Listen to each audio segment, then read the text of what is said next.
Na province ya Okatanga, la police pe ba service ya sécurité bache maboko na 28 présumés criminels ou ba terroriser la population pe ba présenter ki bango liboso ya gouverneur ya province Jacques Kiabula Katwe.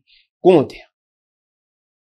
Bazali 28 au total, dont 2 femmes pe réparties na 4 bandes. Ya liboso, groupe ya Blaise Kalala, repris de justice pe bandi, armé, yena baninga na ye, bango bakotaki na boutique moko, esika wapi, bayibaki biloko ya ndenge na ndenge, biloko ebele, lokola ba TV, ba bafle, oyo bango baeko kangama, na kati ya camp major Vangu esika wapi bavandisa quartier général na bango nzoka kunande bautiliza kandaku ya mama Nancy lokola dépôt ya babiloko oyo bakendaka koyiba pe kobotola batu bandu mususu yango oyo bango baoperaka na aveni Sendwe musala na bango koyiba mituka na Lubumbashi pe na Zambi misusu bango yo baoperaki lobi eleki pe bazokisaki jeune garçon ya batuna mutu après avoir kobotola ye biloko nyonso. Bandi ame armé Chamalenga Junior autaki koboma batu dernièrement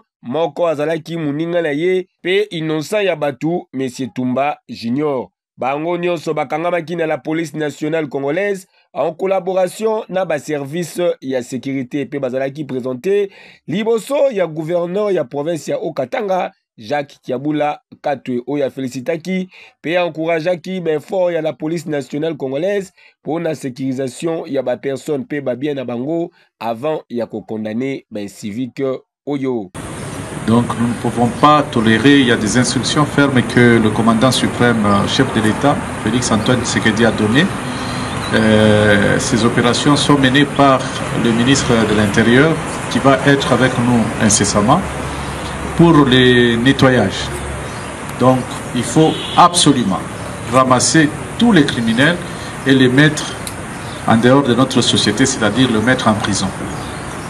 Nous, ce que nous allons faire, heureusement que le PG est là, nous allons demander à ce que la justice puisse agir sans complaisance et que les fautifs soient condamnés, jugés, condamnés et qu'ils soient placés en prison. Pas la prison de Kassapa, non, non, non.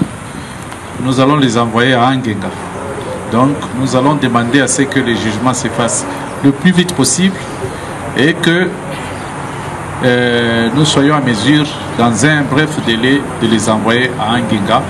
Nous ne pouvons pas accepter que ces jeunes gens puissent perturber la paix dans notre province. Et Seigneur Boyebake, ba malfaiteur oyo nyonso, ba ko répondre na ba acte na bango liboso ya justice. Boyende ezalaka. Yeke yo